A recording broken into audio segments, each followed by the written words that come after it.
नमस्कार साथियों, स्वागत है आपका BHU हिस्ट्री चैनल में। हम लोग मैथिली शरण गुप्त जी से संबंधित महत्वपूर्ण प्रश्नों के बारे में चर्चा कर रहे थे।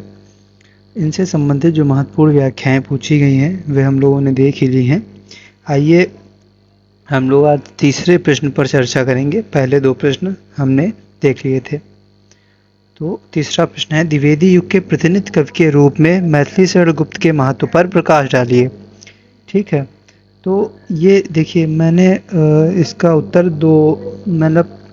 मैंने नहीं बताया है, हल्का संक्षेप कर दिया है। तो क्वेश्चन ऐसे भी पूछ सकते हैं कि मैथिली शरण गुप्त द्विवेदी युग के प्रतिनिधि कवि हैं, विवेचना कीजिए। ठीक है, तो सबसे पहले इसका उत्तर देखते हैं कि मैथिली शरण गुप्त द्विवेदी युग के प्रतिनिधि कवि हैं।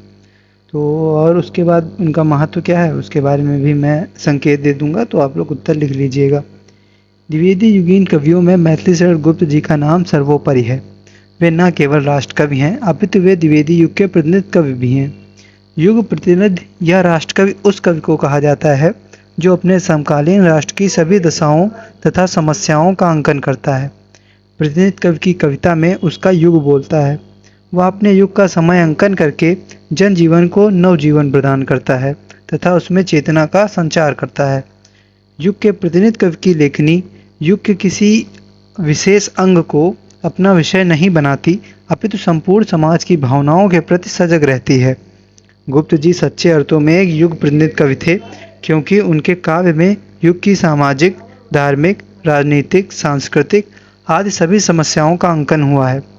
साथ ही महान कवि होने के नाते समस्याओं का समाधान भी प्रस्तुत किया है। उनके काव्य में युग चेतना का व्यापक सन्निवेश है।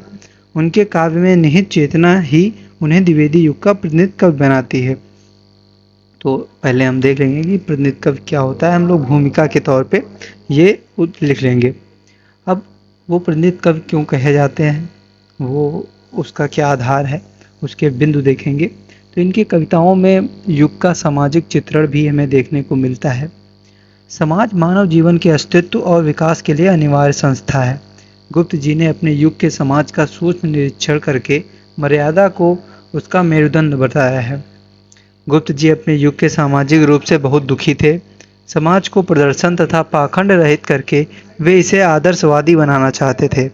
गुप्त जी समाज में वर्ण व्यवस्था के पक्षपाती थे, परंतु परस्पर प्रेम तथा सद्भावना चाहते थे। तो ये सामाजिक चित्रण हो जाएगा। राजनीतिक चित्रण, गुप्त जी राजनीति के विद्वान नहीं थे, परंतु राष्ट्रकवि अपने युग की राजनीति की कैसे उपेक्षा कर सकता है।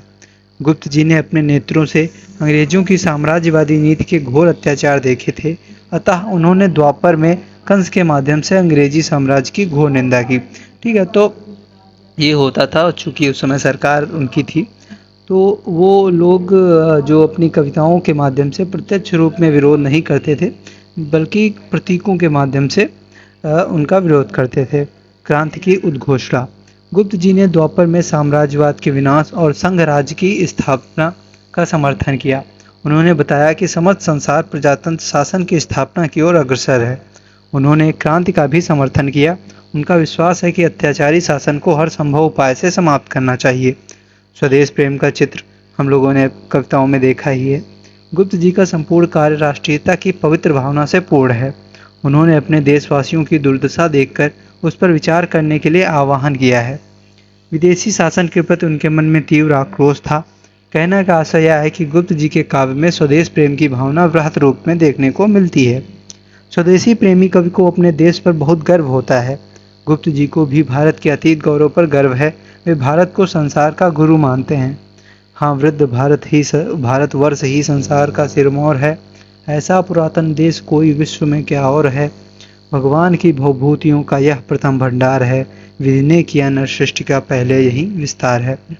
तो ऐसे हम लोग एग्जाम्पल भी दे देंगे।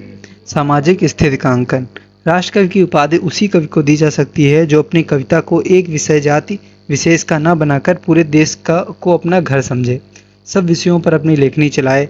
गुप्त जी ने यही किया। वे वर्तमान काल की अछूत समस्या पर भी बिना कहे न रह सके। इस समस्या ने भारतीय समाज में विशाल रूप धारण कर लिया। एकता की प्रेरणा, राष्ट्रकवि को यह धर्म होता है कि वह अपने राष्ट्र को एकता के सूत्र में बांधने का उपदेश दे। गुप्त जी ने हिंदू मुस्लिम एकता के लिए सिद्धराज में लिखा है, सिद्धराज उनकी कृति है। जाओ तुम जाकर अपनी अजान दो और गा बजाकर उतारे हम आरती। ठीक है, तो ये अब अगला पॉइंट होगा उदारता की स्थापना। गुप्त जी ने अपमानित, शोषित, पीड़ित नारी व्यवस्था को नवीन स्तर प्रदान किया। उन्होंने उसकी आत्मा को पहचाना। नारी के लिए निर्मित शास्त्रीय बंधनों में उन्होंने पुरुष की पाश्विक वृत्ति के दर्शन किए। गुप्त जी ने देश की सबसे बड़ी इकाई ग्रामों को समझा। उन्हें ग्रामीण जीवन से बहुत प्रेम था। आप ग्रामीण जीवन की हीन दशा देखकर उसमें सुधार लाना चाहते थे। उन्होंने अनग और किसान कृतियों में ग्रामीण जीवन का सजीव अंकन किया है। तो अगर क्वेश्चन आता है कि गुप्त जी प्रतिनिधि कवि हैं, द्विवेदी युग के प्रतिनिधि कवि हैं, विवेचना कीजिए, तो आप ये पॉइंट लिख सकते हैं। अब चूंकि क्वेश्चन है कि मैथिली शरण गुप्त द्विवेदी युग के प्रतिनिधि कवि के रूप में गुप्त जी का महत्व क्या है, ठीक, इस पर प्रकाश डालना है, तो हम लोग निष्कर्ष देखते हैं। इसमें इससे आपको संकेत मिल जाएगा कि हमें कैसे उत्तर लिखना है। द्विवेदी युग के प्रतिनिधि कवि के रूप में गुप्त जी का महत्व सर्वोपरि है। इन्होंने ही इस युग के समस्त समस्याओं को अपनी कविताओं में स्थान दिया तथा खड़ी बोली को अपने काव्य के माध्यम से साहित्यिक भाषा के रूप में दर्जा प्राप्त कराने में महत्वपूर्ण भूमिका निभाई। द्विवेदी युग के अन्य कवियों जैसे अयोध्या सिंह उपाध्याय, हरिऔध, नाथूराम शर्मा शंकर ने भी अपनी कविताओं में खड़ी बोली को तथा युग की समस्याओं को स्थान दिया, किंतु जितने परिमाण और गंभीरता से यह गुप्त जी के काव्य में मिलता है उतना द्विवेदी युग के अन्य कवियों में देखने को नहीं मिलता, और इसी वजह से वे द्विवेदी युग के प्रतिनिधि कवि के रूप में गुप्त जी का एक अलग महत्व है।